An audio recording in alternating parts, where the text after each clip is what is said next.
Hi everyone, my name is Micah McLean and I'm the creator of the Micah McLean Talks YouTube channel. Before I go on, please remember to like, share, subscribe and comment on all of the content on this channel.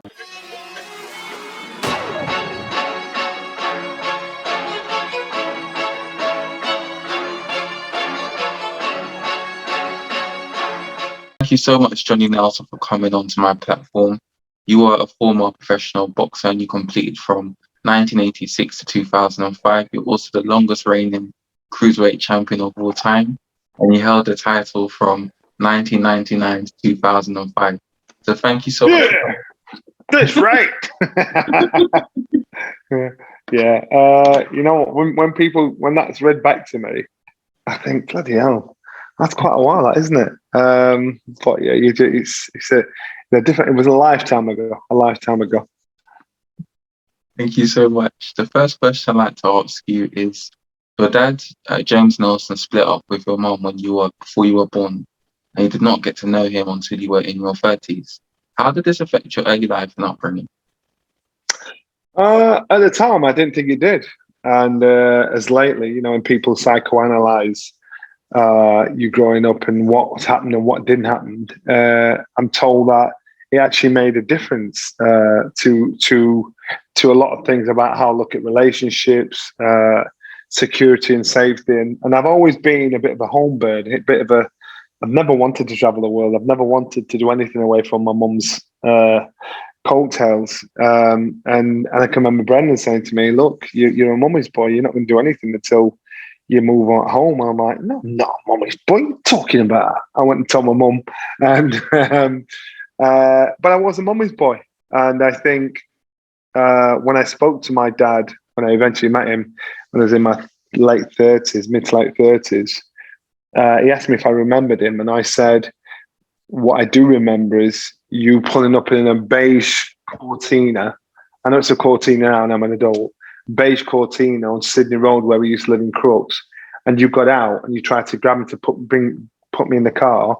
And my mom came out of the house and she had one hand. So you were both pulling me either side. And my mum went to hit you with like a brush or a broomstick or something. And you got in the car and drove off. And he said, "What? How do you remember that?" He said, "Yeah, but you were 3 years old." Mm-hmm. And then I found that as time's gone on, you're making sense of certain things that you saw as a child growing up, and people don't give that kind of credit to youngsters. What you say and do around a child, what you do, a child will mimic that. How you are in the home, a child will think that is the norm. So if you're always betting or gambling or smoking or drinking, if a kid's brought up seeing that, to him it's going to be second nature because it's the norm. So I think a lot of things that happened as you get older, you assess, you think, wow, I can remember so many things around that time. Whereas in my head, I look at my granddaughter and I think, would you be able to remember this kind of things that are happening around you when you're an adult? And it's just, so what happens is it makes us develop layers of protection around ourselves, consciously or unconsciously. And so I think it made me the sort of person where once my foundations were safe and solid, I could achieve anything. Once they weren't safe and solid, I had no real motivation for anything. Money wasn't never my God. I'd live by the seat of my pants. I'd be all right because I had nobody depending on me or anything. Once I created my own family, then that gave me that sort of framework to think, right, this is your responsibility.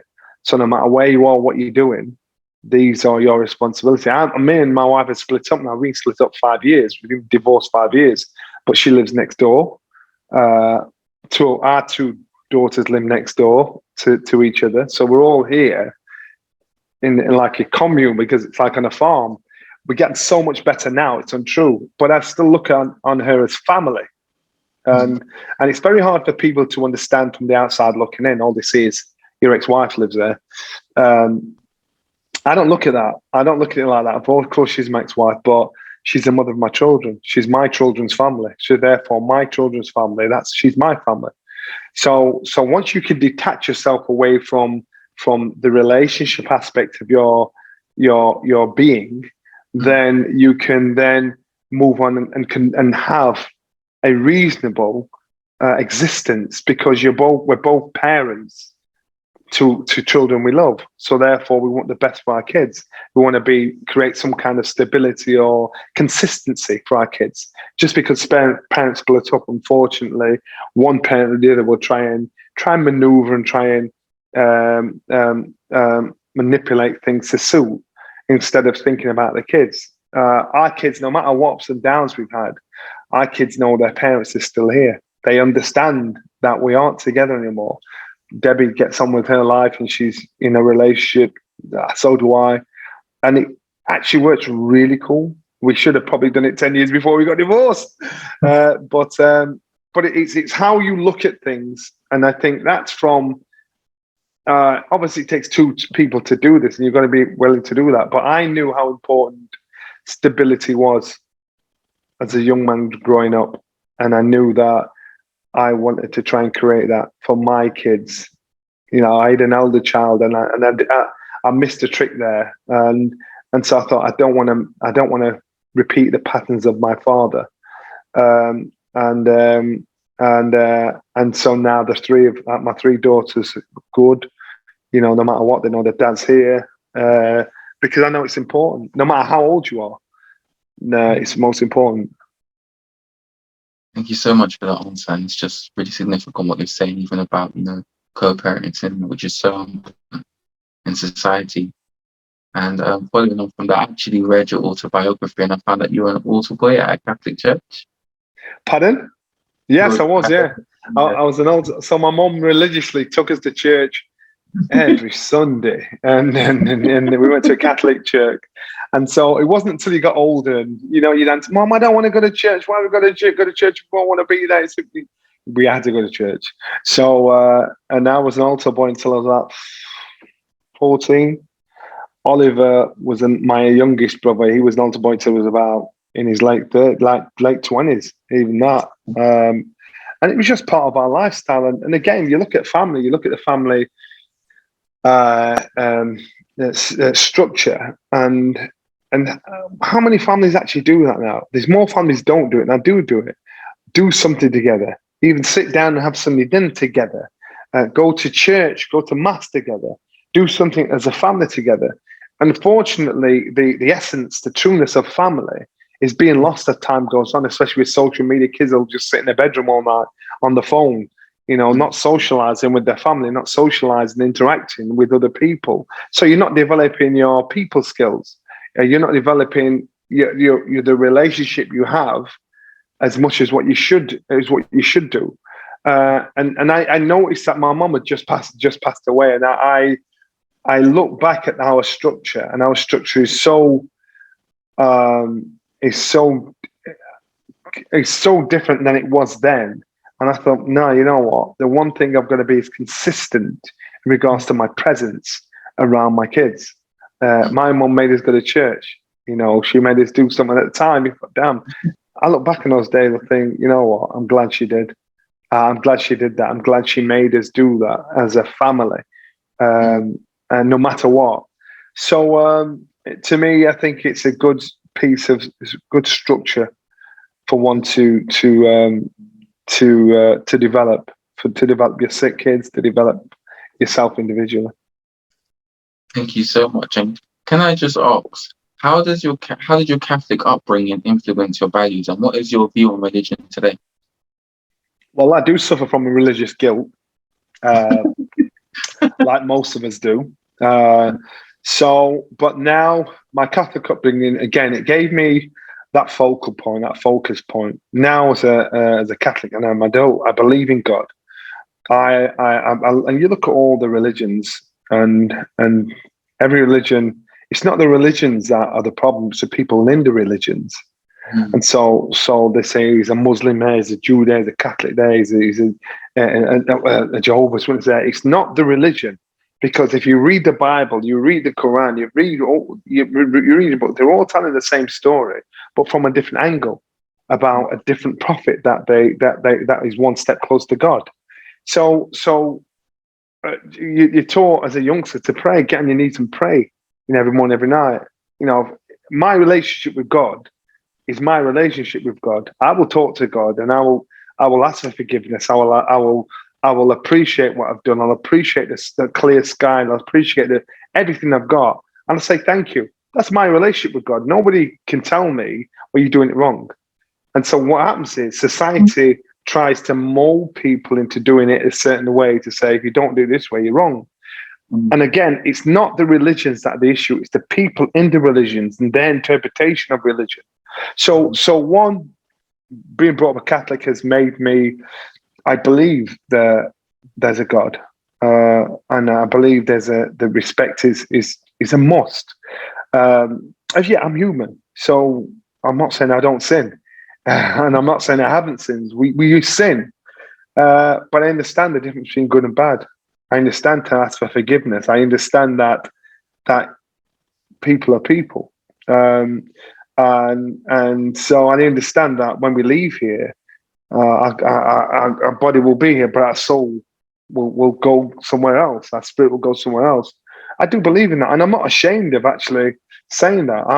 I must admit, the oddest thing is actually coming across someone that says they don't believe in God or a creator. I find it really odd, thinking, well, did you not think about how we got here? Did you not think about the sea, the clouds, the sand, the animals, all the creatures? Of all the planets and all the world in atmosphere, why do you think that this planet has these amount of inhabitants on it? And do you not think there's another one somewhere else? I do. So it's easy to probably bury your head in the sand and play ignorant, but horses are courses, and people look at things differently. Thank you so much for that really inspirational answer. I'm a Christian myself, so I can really resonate with what you're saying. You began your boxing career losing 10 of your first 13 bouts as an amateur. How did you bounce back from this setback to become the legend of cruiserweight boxing you are today?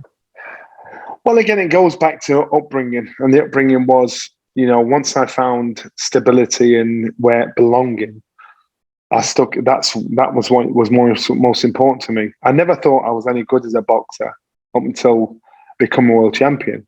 I just thought they were not very good.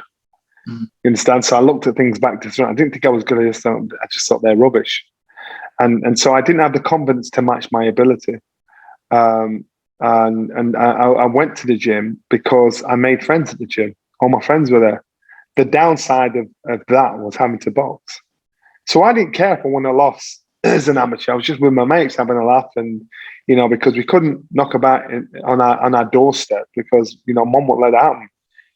Because she thought we'd get in trouble. So what had happened is, I used to say I was going to dance competitions. When there was a boxing match on. And my elder brother used to go to the gym, who again I followed around everywhere. So that's the only way I could get down to the gym. But that my friends today, almost 90% of them are from boxing, from that community that was created through boxing. So how did I manage to stick it out for so long? Because I didn't have another choice, actually, because that's where my friends were. That's my friendship group. And I remember doing an interview before I'd actually retired, and I was asked what I'd missed most about boxing. I said I'd miss seeing Brendan every day. I'd miss being around the guys every day and training and just having that banter, that competition. I'd miss it. I didn't miss the fighting. It wasn't until the end of my career when I really believed I was good. I really believed I was the best in the world. That's when I thought, and I retired thinking, wow, I missed that moment. But really, do I miss the fighting? No. Do I miss the competition? Yes. Do I miss the camaraderie? Yes. But I missed the stability the gym gave me. And there was two places I could go to, even as an adult. And one would be my mum's house, and then go to sleep in that single bed in her bedroom, and I slept like a baby, worry-free, best ever. No matter what, no matter how many beautiful beds I slept in around the world or beautiful hotels and locations, that was it.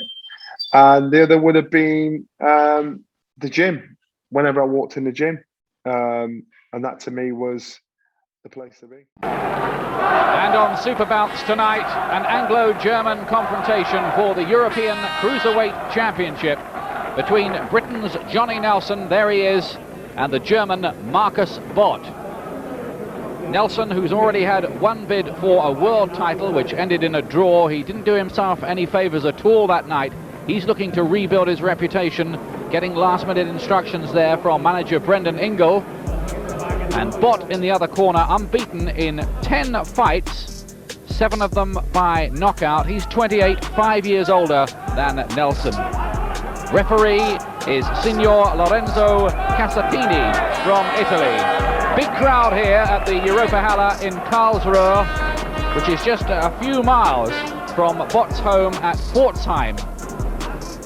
So just about every man, woman and child, if there are any children in the audience, supporting Bott here.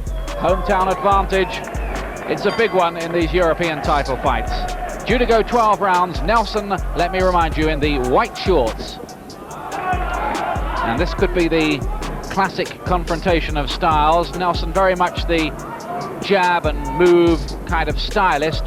Bott known for his aggression, a bulldog of a fighter, so his reputation goes. Nelson landing with the first punch, that left jab. You'll see that Nelson has this advantage in reach and height. So Bott's problem is going to be to try and get inside. Little cautionary word there for holding for Nelson early on. Nelson, who's won 19 of his fights, lost 5 and drawn 1. But those 5 defeats all happened in his first 11 contests. He's been unbeaten since February 1988. And he's never been stopped. Bott there trying to rough him up at close quarters, and that's exactly the kind of fight that Bott wants. All the time it's at range, the advantage must be with Nelson.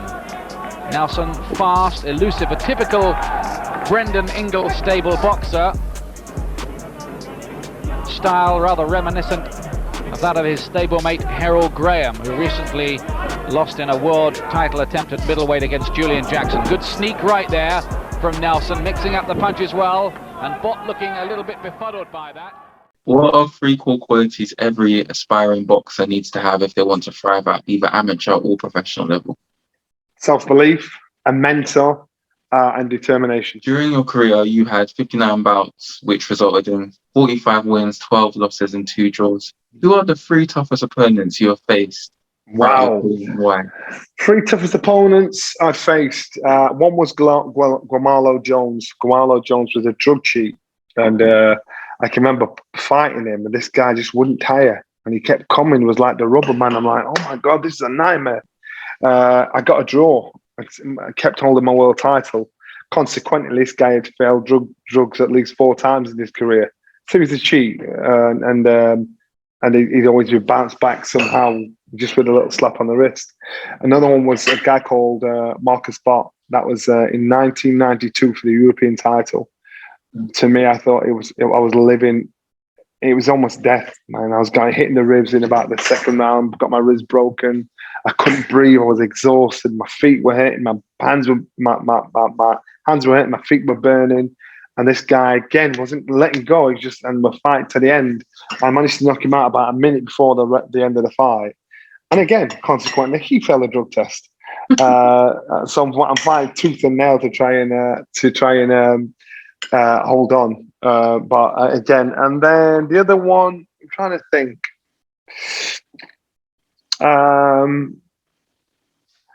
I'd say none of them really hard. Just they were the 2 that really were tough for me.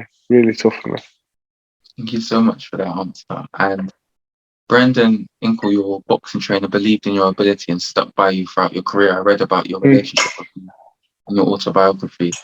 What are some of your fondest memories of Brendan, and how important do you think it is for young men to have positive male role models in their lives? I will tell you now, to have a role model, a mentor, whatever you want to call them, everybody needs that. If they want to further their life, if they want to better their lives, if they want to get the best out of their life, you need a mentor. And that my mentor was Brendan. Now that mentor can come in all shapes and sizes: a brother, a sister, a mother, a father, a cousin, some relative, some stranger. But that mentor is a person that makes you, brings the best out in you, and wants the best for you, not for him or her, for you. And you will feel that, you'll know that, and that person, that mentor will drive you, inspire you, educate you. Brendan taught us not to remember like they do at schools. He taught us how to think. There's a difference. Schools make you remember, you teach you to remember. Brendan taught you how to think. So you'd get on better in this life. In every situation, you can talk to paupers, you can talk to princes. You can manage in most situations because you can think, assess, understand human behavior. Brendan was a teacher of life as well as a coach. Brendan inspired in such an unorthodox way that our gym wouldn't have been our gym without Brendan. Our gym, they talk about multiculturalism now today like it's a new thing. Our gym was like that 50 years ago. Black, white, Asian, able, female, male. And the establishment gave Brendan so much hassle and stick because they said, you're not allowed to do that. And he refused. He said, no, this is a community. And our gym was like forever. So when all of a sudden they talk about multiculturalism, I'm like, really? And our gym has been one of the most successful gyms, if not in Europe, in the world. We produced 6 world champions. I think it's 8 European champions, 12 to 16 British champions, Commonwealth champions, out of one little gym in Winkerbank. And our gym wouldn't have been successful if he wasn't for Brendan. A lot of coaches, they'll go to college and university and they'll leave with letters after their name. And they think they're a trainer, a coach. That don't make you a coach. There's no true coaches left, true trainers left. Brendan was one of the very last that it wasn't just about training your body, it was about training your mind, educating your mind, opening your mind. When Brendan and I'd walk and he'd talk about fighters back in the yesteryear, I'm like, what about me? Let's talk about me. But he's telling me stories because he wants me to understand that what I'm going through and what I've gone through has happened before. Same story, different actors. And then he'll tell you the story of Jack Johnson, the first black heavyweight champion, the hassles he went through at that time and still persisted and boxed on. Joel Lewis, Ingemar Johansson, Floyd Patterson. And he'd be telling me these stories at the time. I'm like, what has this got to do with me? But then eventually a penny dropped and I get it. And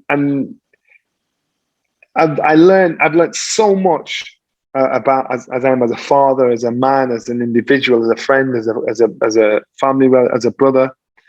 And one thing I've learned is you've got to go through experiences to get wisdom. And those experiences have got to be both good and bad. Because there's no way you're going to become wise of that situation if it's all good. You've got to understand the bad that's coming as one thing. Wow, I'm wise to that now. This will, and you might trip the second time, third time, fourth time, fifth time, but eventually you're wise to situations. So the only way you get wisdom is to go through experiences. So when bad things are happening, you're going to think to yourself, all right, then you go through the emotion at the time. I get it. All right, I've got to learn from this. And it will only make you stronger. You're either going to be stuck there, or it will make you stronger. You can either make it mark you, scar you, hold you back, or make you a better person. Every ups and downs I've been, and some of them I wouldn't wish on my worst enemy, but I'm glad they happened. Every single one of them, because it's life shaping. And Brendan always said, you haven't got the confidence to match your ability. And I never actually understood what he was saying until I actually believed in myself. Until I understood that the difference between my problem was I struggled with nerves. And when I was nervous, I thought I was scared. So when you're getting in the ring to fight and I'm like, I'm scared, thinking, oh my God, this man's going to blah, blah, blah, blah, blah. And you're looking at this guy boxing on TV. In my head, I'm scared to go, Jesus Christ. I'm trying to hold it down. So I couldn't differentiate the difference between nerves and fear. And then once I understood the difference between nerves and fear, I believed I was the best fighter in the world. It doesn't matter if nobody believes that. as long as I believed it. So whilst I was champion, I believed I was the best cruiserweight in the world. And then I understood what Brendan was saying about having the confidence to match your ability. That's when the penny dropped to fall. I get it. Thank you so much for that.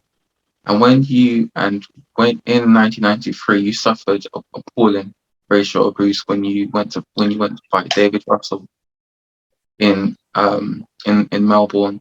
Please tell us about this experience, but particularly how you remained focused despite the situation to win the WBF cruiserweight belt. So again, I was from a gym, a multicultural gym, and that gym wouldn't have been that gym if it was for Brendan. I mean, he prepared us for things like that. He said, listen, when you go to someone's backyard, you're fighting their homeboy, so they're going to want to upset you. They want to get under your skin. They want to terrorize you. They want to intimidate you. So they'll call you all the names under the sun. He said, just remember, sticks and stones may break you. And I'm like, well, it may hurt you. I'm like, what? And so he said, just remember. And he teaches about people. He teaches about, and he prepares us for that in the gym. The language in our gym was rather industrial. We'd fight like cat and dogs in the gym, but we travel like a pack of wolves out of it. And he could encourage that. So when it got to the stage where we're in the gym and you're hearing abuse and people are shouting at stuff, it's like, oh, what? You carry on. You're not too precious. Because if you're getting the ring to fight, if you're too precious about some man in the crowd, row 56, seat 77, shouting at you, blah, blah, blah, blah. And I'm like, yo, what's going on? Then my mind's off the game. And I might have that moral victory over beating the guy in row 67, row 53, which means that it's a nothing victory. But my mind's no longer on this and concentrate on this. So that means that man's going to come and deal with it. So Brendan's saying, you've got to learn to block out that. This isn't your problem. That's his problem. Your job is to get that done. The success for you is to beat that man. And that's how you shut that man up. You understand? So, and that's how he teaches. And people didn't quite understand, like, man, like guys that didn't go to gym. Nah, man, I wouldn't have any of that. I'm like, listen to me. It was the best teaching I ever had because I know how to deal with people now. When I come up against racism, it's not my problem, it's theirs.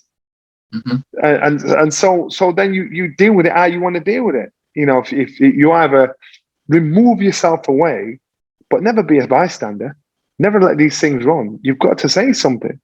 And it doesn't have to be in an aggressive manner. It just has to be articulate and say, listen, this is the effect you're having. This is what you do. This is wrong. This, and obviously with Floyd, with what happened with George Floyd, then now some people are thinking, wow, you know, people are now sitting up because they had no choice. You could not miss it.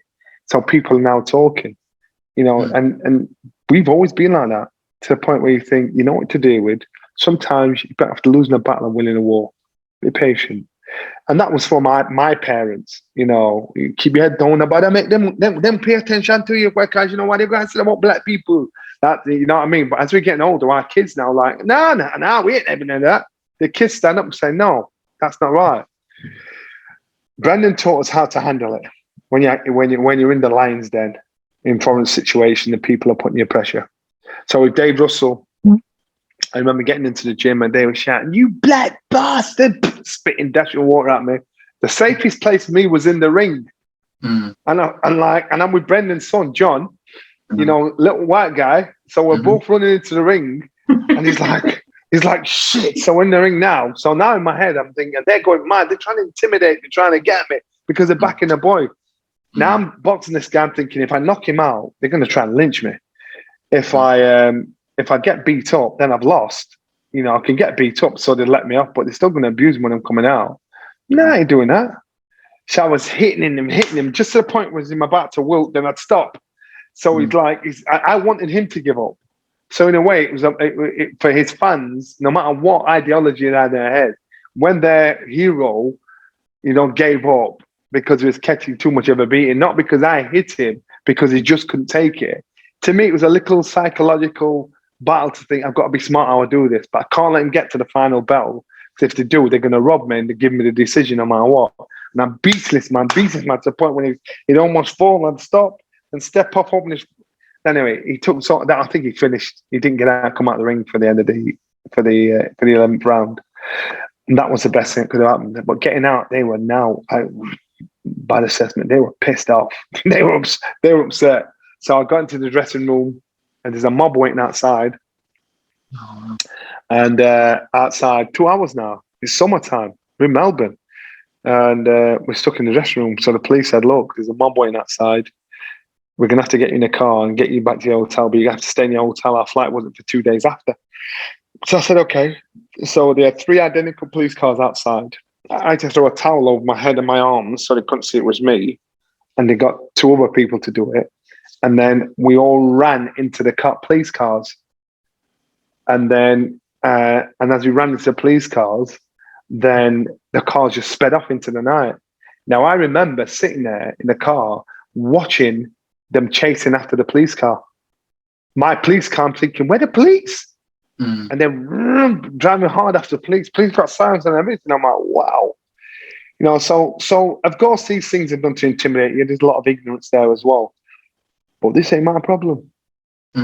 My problem is to succeed and pave the way for others coming through, to tell my story so people say, you know what, this is how you deal with ignorance. And it can show its face in many different forms and disguise itself as your best mate. And what I'm saying is, don't deal with it with anger, because that means it's got control of you. They've got some form of control of you. Deal with it with indifference and intelligence and smartness. And I'm not saying try and outsmart them, because they might be really intellectual, clever people, but you can't beat common sense.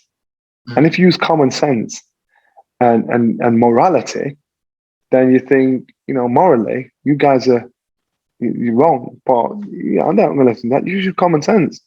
Just say, no, that's not really working for me. That I'm comfortable with that situation. You know, then you embarrass them in a way where they feel ashamed of themselves, and they'll probably express that by being angry at you, or they want to try and rattle you, try and make you buy. Then when you react, yeah, you see, that's how all you black people go on. You know, so you've got to be smart about how you deal with it and how you deal with situations.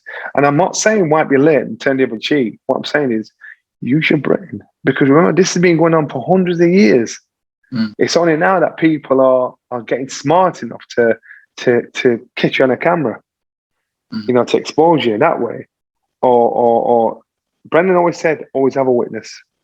And I said, what do you mean, Brendan? He said, if you're going to have a conversation that's a bit sensitive, have somebody there, because if it's just you and him or you and her, they can say whatever they want, and the chances of them believing you over them are probably slimmer than vice versa. So always have a witness. You know, so and I thought, and I remembered that, and I thought, you know what, it's really clever, really smart. When I was asked about my first experience of racism, I couldn't remember. I'm thinking, because a lot of times when I come across it, I've dealt with it in my way. And so I thought, boy, quash that, let's kill that.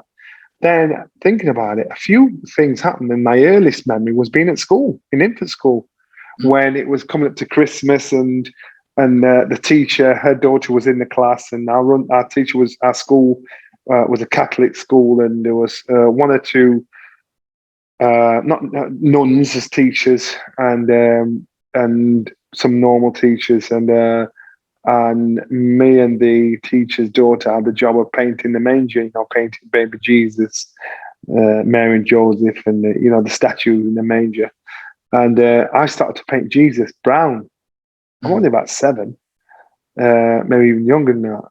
And the other girl in the class started screaming, "Oh my God, you've ruined it! What have you done? You've ruined it! Why have you done that?" I'm like, what have I done? I thought I broke something.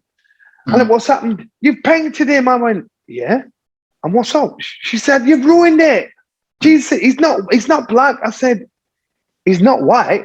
I'm only a kid then. So I'm only saying, I'm seeing what kids see, using kids' common sense. He's not white. He's from a hot country. So he's not going to be white, is it? He's probably going to be black or closer to me than you. No, you are. Anyway, the teacher said, what's going on? When I called us to the front of the desk. And the daughter's now getting irate, upset. And so she's telling her. And the teacher saying, calm down. I'm saying, Bennett. I said, and I'm trying to explain, he's from a hot country. And she's screaming upside the teacher saying, Johnny, shut up. yeah, but he's like, blah! Teacher leant across the desk and whacked me in the face. I'm like, well, go and sit down. Don't worry, Bernadette. Anyway, we sat down, and I'm like, anyway, day had gone on. Got home, and then Mom said to me, how'd your day at school? And she said, and I said it was all right. Oh, Mrs. Rigby told me off. What for? She said, and I told her what happened. And my mom said, all right. Anyway, next day I came to go into school. And usually when I got to school, I get to school gates, walk through, and by the time I turn around to wave to Mom, she's off walking back down the hill. I can see her back, and she's like waving like that. This time she stood at the gate like that, waiting. Like, and I thought, oh, she must be talking to the other parents. So I went inside the school. They're doing register. As they're doing register, next minute, boom, door flies on. It's my mom. I have no idea what she's doing. As my mom, I'm like embarrassing. Oh my God. And my mom's like, what's up? Are you Mrs. Rigby? Yes. Blam! Slapped her in her face. And all the kids started screaming in class, don't you ever put your hand in my picnic head again. I don't give up box my picnic head. And my mom was going mad. My mom was going mad. She was going mad at her, cussing her out. So Sister Catherine, the head teacher, she come boiling down. What's happening? What's going on? And I'm embarrassed, thinking, oh God, I'm going to get in trouble. Not realizing I actually was the victim. Not realizing I wasn't going to get in trouble. And my mom's cussing. She said, no, I don't even put my hand in my children's head. For this woman to slap my child in his head, for just telling the truth and speaking from a child's eyes. Blah, blah. Anyway, Sister Catherine dragged my mom and Miss Rigby out of the classroom. Then they called me and Bernadette out. And she's telling this, and then she explained, and we had to say what happened. Bernadette said what happened. So they knew they were banging. Now I'm older, I know they were banging to rights. So Sister Catherine, right, you two go back inside. They were outside the door for about 10 minutes. Then Mrs. Rigby come back in, her face red up. Her face is red. And now I look back on it, when I was asked that question, I understand that as the teachers, it's their responsibility to educate and question. At that time, it was hard for a teacher to be such a maverick to actually consider that concept of Jesus not being white. Whereas now we look at very different things. We look at, people are more open-minded, or things are just not said rather than, and remember, history is written by the history makers. So a lot of history, you've got to look at from different points of view, because if you've gone and conquered and raped and pillaged a village, you're not going to say that in your reference of history. So then I think for a woman in that position to educate, inspire, to open the minds of youngsters, she was in the wrong job, because it wasn't just about letting me remember what it said on page 23 of such and such. It's about making you open your mind, talk and consider. And I'd say that's a problem in a lot of schools now. They don't teach about life skills. And I'll say, and I don't think I should say it, but I will. I left school with no education. And I wish I did at times get trained up for a trade and be qualified for something. So it's something I could fall back on no matter what. But what I learned in school was simply to read and write. And that, I couldn't do that very well. And my learning began once I met Brendan, when I went to the gym, because he taught me about life, taught me about people, taught me about parenting, taught me I learned so much. Now I see people from my school that was like really clever. They might be academically on it, but they ain't got no common sense. You know what I mean? And I just think, schools are missing a big trick in regards to teaching children about life skills. And how do you make someone go to college and university to study that, say they're qualified for that? You don't. So you've got to use your common sense resources to bring people out there. Hello everybody, and a very warm welcome to Ringside State of the Week. I'm Andy Clark, and this week we have got not one but two former WBO cruiserweight champions of the world, in Enzo Maccarinelli and Johnny Nelson. And these two both had very interesting careers and it almost saw them clash in the ring, almost but not quite. So let's start with that. Let's rewind to 2005.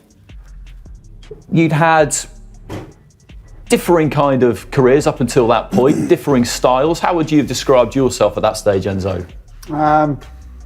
Young, dumb, and you know, I just loved what I did. I was a fighter. I could box in the gym, but someone come over me in the ring, and I just used to I knew I had God-given power, and I just used to like to use it. Johnny, you'd been around the block more times than Enzo by that stage. You'd had some tough experiences, some real learning experiences, some pretty remarkable experiences that we'll get onto a little bit later on. How were you? How was your mindset at that point? At that point, I thought once I won the world title, I believed I was the best in the world. There's not many fighters that are out there that are called world champions and actually believe they are the best in the world.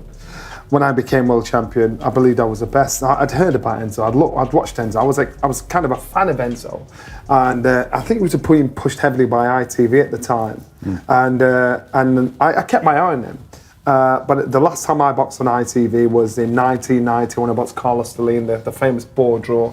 That year, it was the highest sporting viewed figure on TV. That fight, and it was the worst fight in my life. And so that's what the ITV audience remembered me as. So when they started to move the possibility of me and him fighting, I thought, I've now got a chance to let these ITV viewers see the difference between 1990 and beating the guy they've built up. Because I thought Enzo was good, but I didn't think he realised how good he was. I thought, if I'm going to get him, I've got to get him now, before he realises what he's got a few holes, he's a bit gung-ho, he can bang, but he leaves himself open, he's a chancer. And it was about, in our head, we thought, frustrate, make a mistake, then pick him off. And that's what we were thinking. But we knew the dangers of it. But in my head, that was going to be my last fight. In my head, I knew it got to the point, it was like 3 o'clock in the morning when I'd get up to go for a run. Now it got to stage at 3 o'clock in the morning, I'd be in bed thinking, nah, I can't be bothered. So I knew that buzz, that sting had gone. So I thought, I'm going to retire after I boxed Enzo.